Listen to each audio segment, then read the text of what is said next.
अरे वो साकिब भाई, देखो भैया, ये टीम इंडिया के 5 खिलाड़ियों ने मिलके तुम्हारे बांग्लादेश का बुरा हाल कर दिया। लेकिन साकिब भाई, हम तुमसे जानना चाहते हैं कि इन 5 में से सबसे खतरनाक खिलाड़ी तुम्हें कौन लगा, जो तुम्हारे टीम को बेरहमी तरीके से कूटते हुए बुरा हाल कर दिया।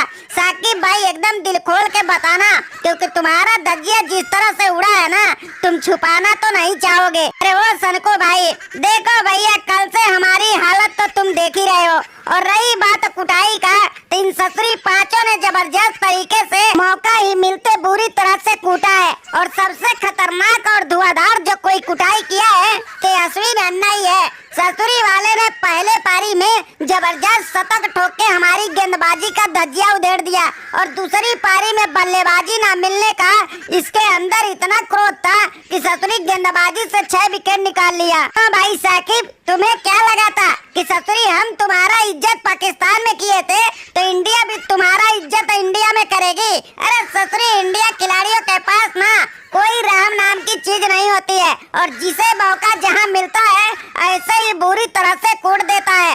अब तो जिस तरह से तुमने ये बयान दिया है ना, अब देखो इनका बयान सुनो कि दूसरे टेस्ट में क्या करने वाले हैं। वो साकिब भाई, अरे भैया, तुम हमसे इतना खौफ मत खाओ, क्योंकि हमारा ही नाम अश्विन अन्ना है और हम सबकी बराबर सेवा करते हैं। हम खतरनाक खेल नहीं, तुम्हारे ससुरी खिलाड़ियों को सेवा किया है।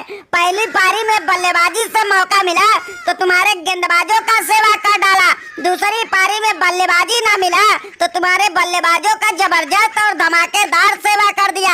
हम सेवे के लिए ही तो उपलब्ध हैं और तुम्हारा भरपूर ऐसे ही सेवा करते रहेंगे। अरे ओ अश्विन भाई, अरे भैया, तुम्हारी सेवादारी को पूरी बांग्लादेश टीम सराहे और प्रशंसा कर रही है, लेकिन हमारे द्वारा किया गया सेवा ससुरी इनको याद ही नहीं है। अब हमें भी लगता है ना, दूसरे टेस्ट में ससुरी धुआंधार दोहरा शतक और पूरे 9-10 विकेट निकालना होगा, तब जाके ससुरी हमारा दहशत ये बांग्लादेश की टीम में फैलेगा। नहीं तो ससुरी इतने दमदार प्रदर्शन के बावजूद कोई प्रशंसा न करे, ऐसा कैसे हो सकता है? ओ जडेजा भाई, देखो भैया, हमने भी धमाकेदार शतक लगाया है, लेकिन बांग्लादेश के कोई भी खिलाड़ी हमारा नाम नहीं लिया, तो हमने भी अब ठान लिया है, ससुरी दूसरे टेस्ट में गर्दा गर्दा मचा देंगे और बांग्लादेश के गेंदबाजों का ससुरी धज्जिया उधेड़ के रख देंगे।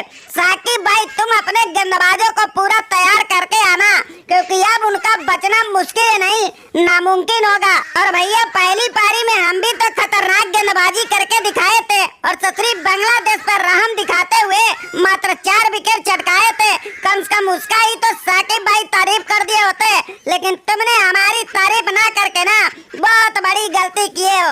अब देखना, दूसरे टेस्ट में बल्लेबाजों को बहुत बुरी तरह से धज्जिया उधेड़ के दिखाएंगे और बुमराह क्या चीज है एक बार फिर से बताएंगे। तो बुमराह भाई, अरे भैया, हम भी तो ससुरी देखो दिल जीत लेने वाली पारी खेली, लेकिन चारों तरफ ससुरी हमारा चर्चा ही होना बंद हो गया। अब हमें भी लगता है ना, ससुरी न्यूजीलैंड और श्रीलंका वाली पारी खेल के दिखाना होगा और 50-60 गेंद पे दोहरा शतक जड़ना होगा, तब जाके ससुरी हमारा भी नाम कुछ अश्विन अन्ना जैसा होगा। साकिब भाई, अब तुम भी तैयार रहना, और रोहित भाई, हमें ओपन करने का कष्ट कर दो। तुमसे तो बल्लेबाजी हो नहीं पाती है, तो 3 नंबर पे आओ और हमें जायसवाल से ओपन कराओ, फिर देखो बांग्लादेश का कैसी धज्जिया उधेड़ते हैं। ओ रोहित भाई, अरे भैया, अपने टीम इंडिया खिलाड़ियों का तो तेवर दिन पर दिन बढ़ता जा रहा है और बांग्लादेश के खिलाफ लग रहा है कि दूसरे टेस्ट में कुछ अलग ही अंदाज से उतरेंगे और नया कीर्तिमान रच के बांग्लादेश का धज्जिया उड़ाएंगे। रोहित भाई, अब हमें भी दूसरे टेस्ट में ना हर हाल में रन बनाना होगा, नहीं तो ससुरी थू हो जाएगी हमारी बल्लेबाजी का। अरे और कोहली भाई, अरे भैया, पहला टेस्ट तो हमने बांग्लादेश को आसानी से छोड़ दिया कि जा भाई, तू अपनी जिंदगी जी ले, लेकिन फिर भी ये लोग ससुरी अपने टीम इंडिया को जीत से रोक ना पाए, तो दूसरा टेस्ट तो हमारे आजू बाजू ही घूमेगा, क्योंकि मैं अपने बल्लेबाजी में दिखाऊंगा दम और तोड़ दूंगा गेंदबाजों का